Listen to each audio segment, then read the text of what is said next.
Welcome to Farm Charm Chic. I'm Emily. Today's episode is all about Christmas. I have 3 brand spanking new DIYs for you guys for 2025. I think you are going to love each of these and how they turn out. They were each so fun to create. It is part of a collaboration, so there is a playlist link down in my description box. I'll explain a little more of that as we get into the video. If you like crafting, DIYs, dupes, hacks, thrift flips, or just creating in general, I would love if you would consider subscribing. If you do like any of today's projects and when you see your favorite, remember to hit that thumbs up. But let's go make some DIYs. I picked this tree up at Dollar Tree, and it's a beautiful tin tree. It was $3, and I mean, nothing's wrong with it, but it is all just kind of the same color, and I really kind of wanted to add a little bit of color to this and kind of make it a little more one of a kind and special. So I'm taking just a light color of green paint. Now, of course, you can do whatever color of paint you want, but this is just a folk art eucalyptus color, and I'm just going to go lightly over this. I still kind of want some of that metal to show through, so it has some of that aged quality to it. I really want this tree to look like an ornament that you were searching through grandpa's shed of, you know, like great grandma's old Christmas decorations, and you found this and it's just from like, you know, the 1920s or just a long, I just want this to look really old. So we're just going to make the star look rusted. So I do that by having some orange paint and some brown paint, and I'm just dabbing all over this to kind of get that finish that I want. You can kind of see how immediately it like starts to rust up. Now, one thing that you could just leave it like this if you wanted to, but one thing that I have found when you're doing rust onto a piece like this is do a couple coats like this, just light coats, let it dry, go in again with that orange and that brown, but then you want to add a little bit of yellow and just kind of going in, still mixing it with your orange and your brown. You can see just like I'm doing here. It's going to just that top layer, it's going to add just a little bit of a brightness to that rust, which really drives it home. Now, I have had people tell me, use cinnamon, which I have done before. It does smell great. I don't love how it stores. It gets all over everything because it brushes off. So if you want to do that, that's perfect. Just, I like doing something that I'm not going to have to worry about it rubbing off every year or anything like that. So I decide to brighten up this little tin piece here of the tree. So, and by that, I'm just putting some Mod Podge on here, and I'm going to sprinkle a little bit of glitter. You guys, I know some of you are going to tell me, oh, it was great until you added the glitter. Now it looks like garbage. Whatever. That's fine. I love glitter at Christmas time, and I know, where's my glitter people? I know some of you were like this. I'm just doing the lightest little flaking of glitter on there to add a little bit of shimmer. I just love when you have the twinkly Christmas lights and it hits like the little pieces of glitter in your decor. Now look at the base there. The base looked really odd. I'm like, the base has got to match that star. So I end up doing the same rust technique on the base, which totally sets the entire piece off. So I even go up the little pole that you can see, like that little metal spike that's holding the piece all together. So there's no shiny metal on there. It looks completely aged.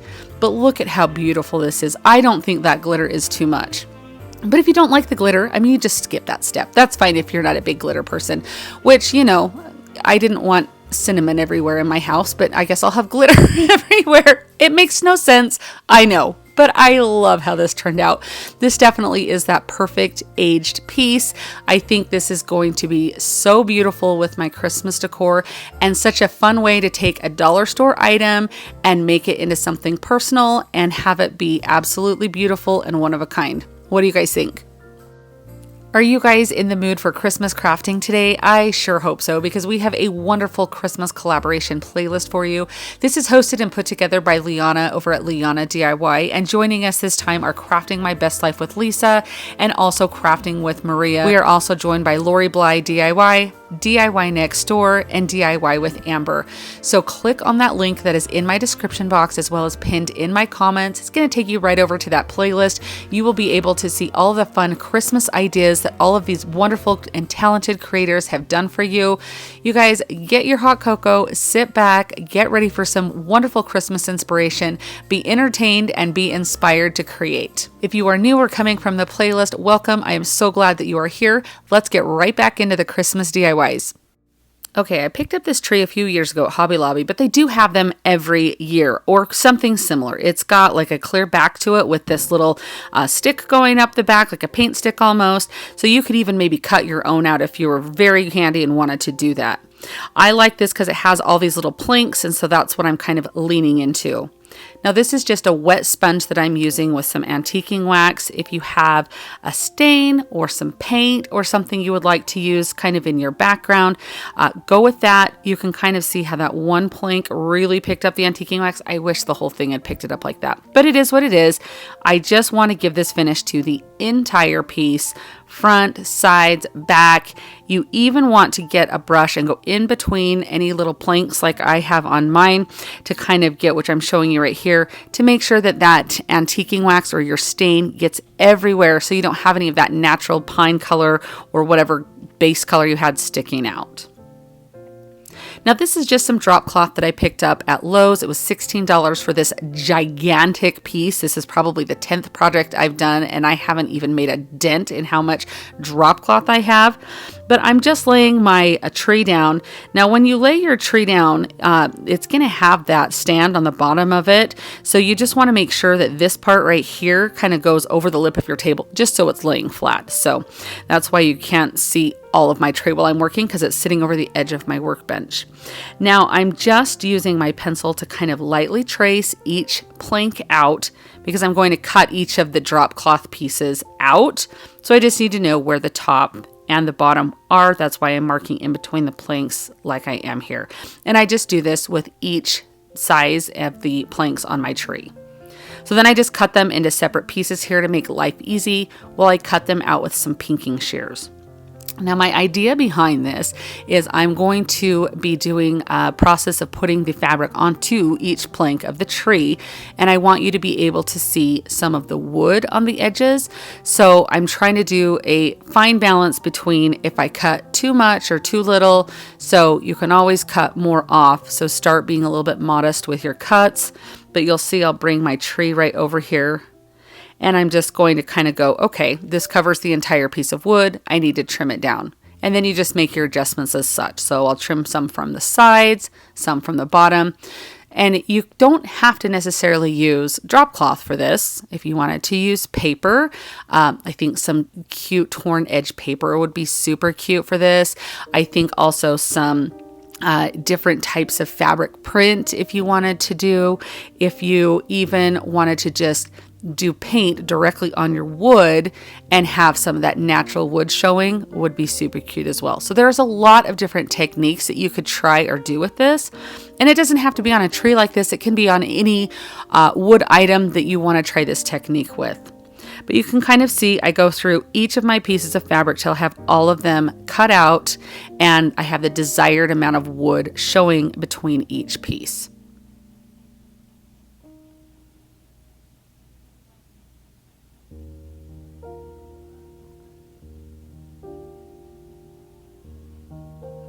Now I'm going to paint my drop cloth with this, I think it's a eucalyptus color from Waverly's chalk paint. This actually, I don't think it's Waverly, excuse me. I think it's Folk Art is what this one is. They all have very similar colors, but you can use an acrylic paint too. You can paint it lighter, darker.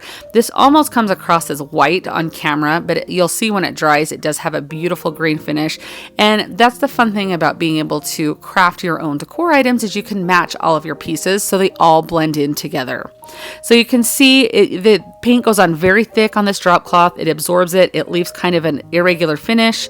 Look how much darker it dries there. So see, it does dry pretty dark. But you want that rustic primitive look. That's what I'm going for here. Now I'm just sanding the front and the back of each of these pieces. This is going to take away any loose cloth, like little lint or fringes that you have that are left over or stuck to the pieces. It's going to clean them off, and it also gives a nice kind of faded look to the paint on there, which I do like. It softens it up. Now this is one of my most favorite stamps. I have used this in a lot of projects, you guys, especially with my drop cloth. I just love it. It gives almost like a French country type of vibe, but this is a totally optional step if you want. So I'm just going to print this script or kind of stamp this script. I end up laying my fabric on the stamp and going over it with my brayer to kind of help get that stamp really good and embedded onto each piece of fabric. If you used a printed fabric, you could skip this step altogether, but I just love the way that this script stamp looks on the drop cloth. And you can just see here when I leave the stamp up with the fabric, this is just going to make sure that it transfers really well. You don't have any like holes in the middle where it didn't transfer to or anything. So I really like using this method when I'm doing little pieces of fabric like this. So now I'm going to put some Mod Podge on the back of each of these pieces of fabric. And this is just regular Mod Podge. It is not fabric Mod Podge. I believe it is the matte finish Mod Podge. But I'm going to put a little bit on each wooden plank as well. I'm going to work in sections. So rather than put it all on the tree and then, you know, I'm just doing that top little section first. I put it on the back of that one and spread it all out. You can see my other pieces of fabric have it kind of just sitting on there. That's totally fine. But on your wood surface, you're just going to work in sections. This is just going to make sure you have a very good hold between these two. So you'll just spread out all of that Mod Podge and then just place down your piece of fabric. I'm using my brayer to roll this out to make sure that I have a good bond. Just want to make sure there's no air bubbles or anything. I will do another little technique to kind of help ensure that this stays adhered to the wood.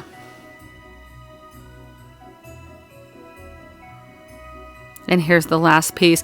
Now you can see the stamp that I did. Some of them I turned different directions. I did different sections on it. I love that mismatched look like that. So again, it's a matter of personal taste on that. Now I'm taking a piece of parchment paper and I'm just going to lay this over the tree here. And I'm going to take my mini heat press. This is the HTV Ront brand, which I've worked with them before. I do love this. I will link it down in my description box. I use this more than I ever thought I would. It's perfect when you're working with ribbons or anything that you need to iron out. But for decoupage, it works great to reactivate that Mod Podge, and it gives you that nice, smooth, crisp, professional look. Now, I had a little Mod Podge seep out on one of those pieces of fabric. It's going to dry clear. It's going to be totally fine.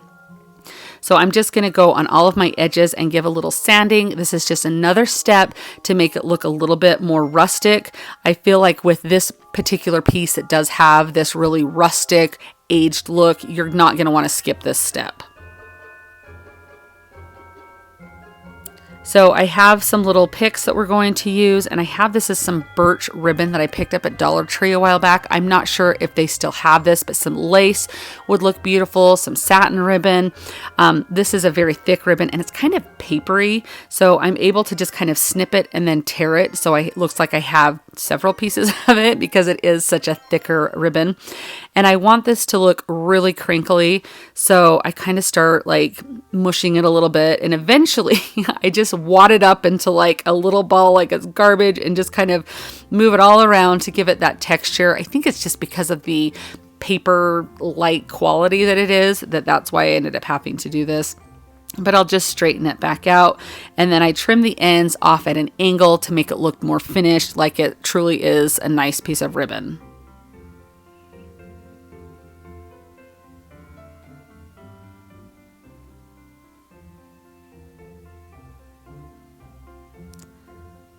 So I didn't know how I wanted to do these. I knew I just wanted the ribbon hanging down. So I end up having two long pieces, and then my last piece I fold in half and have two short pieces there.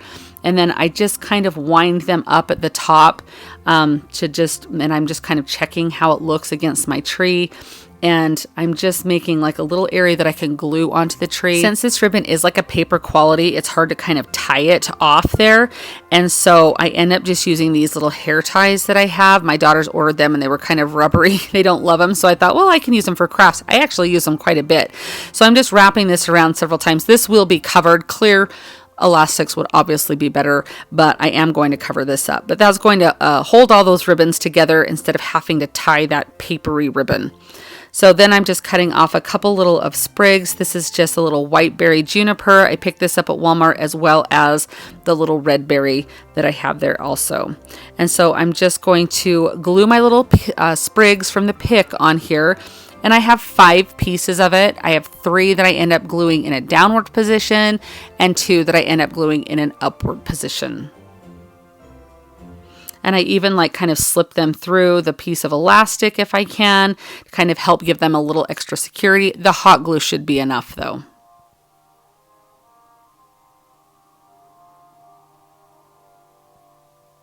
And then I'm just adding a little bit of extra glue underneath and on top, and I'll let that dry before I go to put this on my tree. Now, first I'm going to add my berries here. So just a little, first I just do one little thing of berry. I didn't want to overpower it. Just a little touch of that red color in there really kind of drives home the traditional Christmas colors. So I'm just sliding this down through that elastic that's on there. That glue is still hot, so it will also just secure that. But I decide I need a second little thing of berries. So just kind of eyeball it. Do what you like. If you go, no, I feel like it needs more, do more. If you feel like, nope, that's way too much, take it off. Crafting is so personal and so fun. I'm just hopefully here to inspire you, giving you guys some ideas to get those creative juices flowing. I'm fine if you copy the items exactly, but I really encourage you to step out and use the techniques and do what works best for you and your creativity. Now I have these rusty bells that I just put on some wire that I wrapped around and tightened them on. I thought that really drove home that rust look. And I have this little rusty star that I decided to put at the top. I didn't want it like perfect on the top. So I didn't want like the top peak of the star facing completely straight up. So I kind of put it off kilter a little bit, tried to anyway, because sometimes it drives me nuts how perfect things look. And so I am not a perfect person, and sometimes it's fine, but I just really with this wanted the more rustic, the better. So I did try to offset that star a little bit. Now I'm putting a lot of hot glue on the back of this. We're going to glue this to the side of the tree. I let that hot glue sit for a minute. That's going to let it start to cure, so that way it's not going to drip everywhere the second you turn it over and put it on your project. So, and then I just sat there and held it maybe for like a minute to make sure that that glue started to solidify and held on really tight. As always, I blast it with my heat tool to get rid of any of those little hot glue webs that you have. But oh my gosh, look at this, you guys. This is just that perfect blend of French country and farmhouse, rustic, primitive. I just love this, and it is definitely my style. I had so much fun making this, and it uses so many fun, different crafting techniques that this is one of those projects that you finish and you can really be proud of because you did so many different elements of crafting in it. I really just love how this turned out. I would love to know your thoughts on this piece. I purchased this deer last year at Target on the clearance for 90% off, so I paid 50 cents for it, but you can see it is clearly damaged right on his cute little head here. So this is kind of like a plastic mold that has this like texture on it that's this gold, like I'm not even sure what it is, like a covering or something they've dipped it in. So I'm just trying to trim away as much of that damaged area as I can, get it as close to the surface as I can. Sometimes look at items that are damaged and see if it's something you think that you'd be able to make over. I really like the gold color on this. It's a little one-dimensional, so I'm going to try and do a little technique with it to kind of help it look a little aged and more my style. Now I'm sanding this down to make it as smooth as possible before I do my finish on it. So the first step is to completely paint this in black paint. So I'm just using black chalk paint and I just go over the entire thing. Get as good of a coat as you can, but you definitely don't need more than one. So I'm just using my little heat tool here to kind of speed up the drying process. And I was just doing this to kind of check. This is totally not necessary. You can wait for it. I just wanted to see what it looked like with the one coat. Now this is some chalk paint, just black chalk paint, and I'm pouring some baking soda in there. And I noticed really quickly that I added too much baking soda. So rather than add more paint, I'm just going to get like a little sponge I have nearby that has some water in it, squeeze that in, kind of add a little bit more liquid to it to make this be a little bit less thick. You know, you want it to be more of like a paste. So you just kind of, it's a good balance. No exact science. But you're going to just kind of dab this all over your project that you're working on, so whatever it is, and you can do this as thick as you want, as light as you want. This is just adding an additional texture to this, so it's also what's going to help mask or disguise that damaged area on his forehead. Now this is some Rub and Buff in antique gold, and I'm going to use this to make the gold finish on this. They sell this in a lot of different tones, so you could match your home. If maybe you did want it to be silver, you want it to be more brassy, you want it to be more gold, you can kind of purchase this to what you want. Now I started wearing gloves, mostly because I didn't want to ruin my fingernails or have it all over. It is kind of an oil based, so it is a little bit harder to get off of your skin, but I learned really quickly that the gloves were not giving me the look that I wanted, and so I just decided to ditch those altogether. Now I'm just using my finger to just get a little bit on there and kind of rub it in. So what's going to happen is it's going to hit all of those raised areas, and all of the lower sunken in texture areas are going to have more of that black color in there. So it's going to have that really aged look. Now, eventually I do pick up my paintbrush, and I'll show you here in a minute what that looks like, to kind of help, because you just kind of have to determine how aged you want it or how much gold you do or don't want. Now, with that texture that we added, it adds a lot more of those raised areas to hit, so you have some really good contrast between the two. Now here's where I got my brush, because I didn't want it as black, like the underneath layer as black as I was getting. So I do kind of use this paintbrush to go in and kind of help make it a little bit more gold. Just note that when you wash your brush, you're going to want to wash it with some paint thinner, or just use this brush to toss, because it's not a water-based product, so it's not going to just wash out with water. If you get it all over your hands, a little bit of coconut oil will help get that right off of your hands with a little scrub brush. So just a little tip for you there. So I'm just going all over this. Even after I do the areas with the brush, I go in with my finger to make that gold even brighter and shinier on those raised areas. And I do the exact same thing with his head. And honestly, I feel like his little damaged area, it blends in perfectly with this new texture that we added. But just the brush helps get in all those little nooks and crannies, like in his antlers, that you can't get with your finger. So I had this little ribbon. I thought I'd give him a little bit of a collar. He did look kind of plain, and I felt like, well, we're giving him a makeover. Let's spruce him up just a little bit. So that's up to you if you want to do this step. So I'm just gluing a little bit of that ribbon around his neck, just with a little bit of hot glue.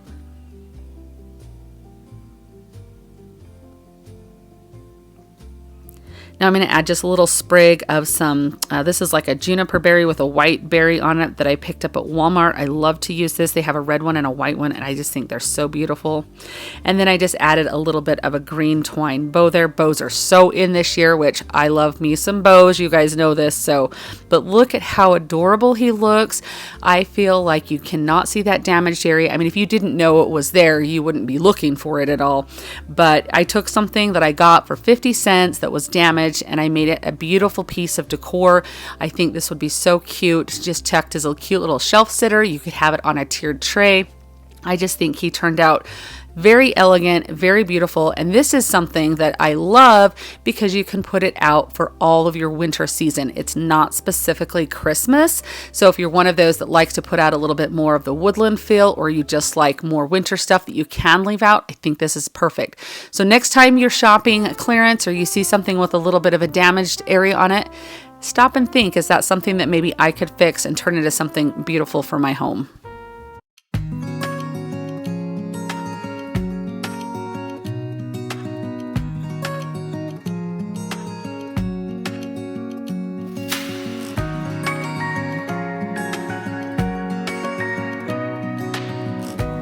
I am always so excited when my first all new DIY video comes out for Christmas, which is today's video, and I just love how all of these turned out.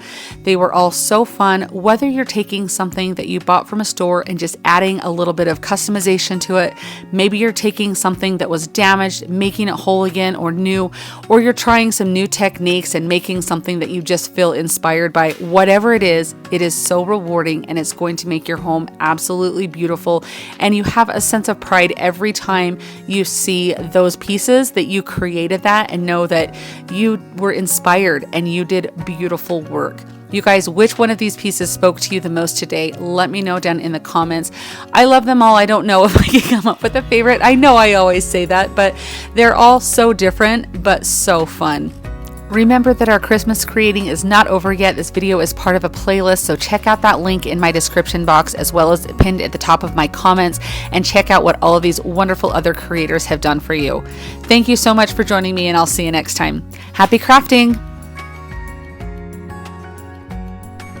If you like the video that you just saw and you want to keep crafting together, here's another video that you might enjoy. And as always, remember to like and subscribe. Thanks so much for watching. I'll see you next time.